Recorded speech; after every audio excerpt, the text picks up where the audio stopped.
Hi, and welcome to MSc. In today's lesson, we're going to be looking at an example of diluting a chemical solution. The example we'll be working through is as follows. What volume of a 12 molar stock solution of hydrochloric acid, aqueous, is needed to make 500 centimeters cubed of a 0.60 molar solution? So there's a few things that we need to unpack here. Let's start by focusing in on the 12 molar stock solution. So this is our initial concentration. This is what I would get from the stock cupboard. And we have 12 molar. And the molar, you might remember, is another way of saying moles per decimeter cubed. The decimeter cubed as well, if you're not as familiar with that term, that's the same as saying a liter. So this can be rewritten then as moles per liter, if you'd prefer to use liters as your unit.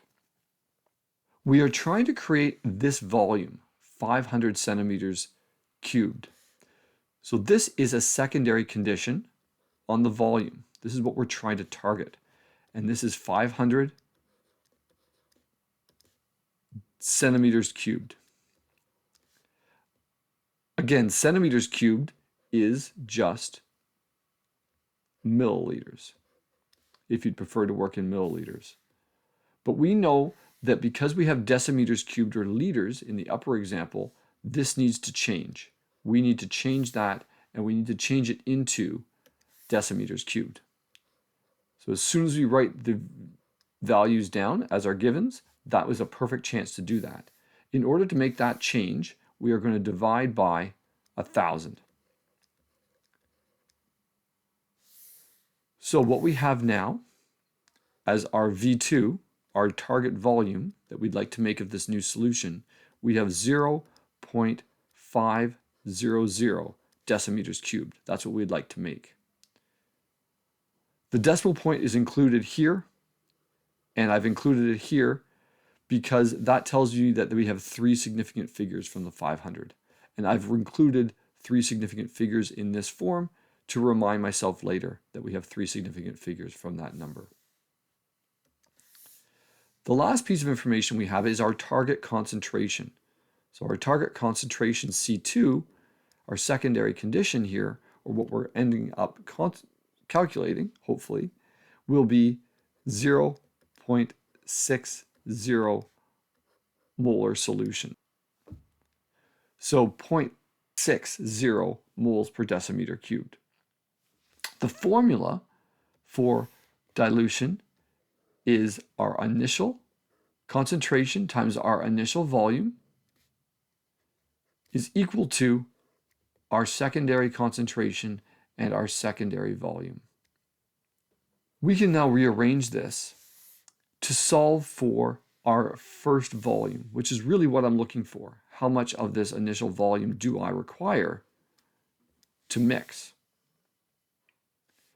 So in this rearrangement, the opposite of multiplying by C1 is dividing by C1. So I'll divide both sides by C1. They will cancel on this side, and I'll be left with V1 is equal to C2 V2 divided by C1.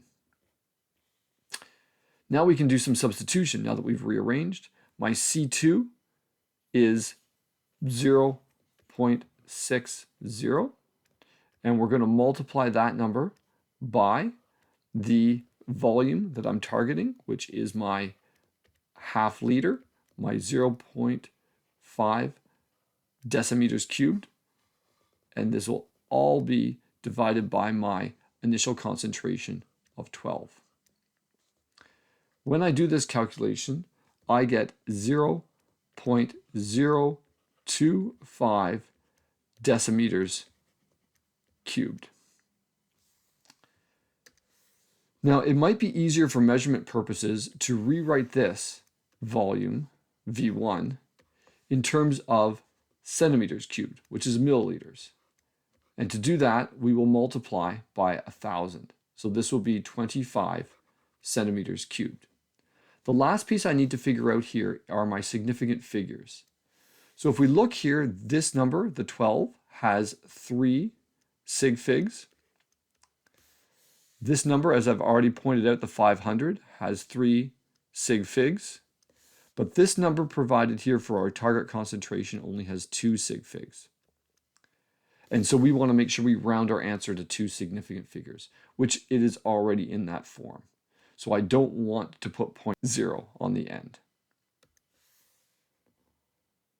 Therefore, at the end, we can say that we will require 25 milliliters or centimeters cubed of stock hydrochloric acid, aqueous, is required. And that's how much we would need to make our diluted solution. We would also then need 475 milliliters of water. I hope that you found this brief example helpful for dilution of solutions. Thank you very much for listening, and thank you very much for watching.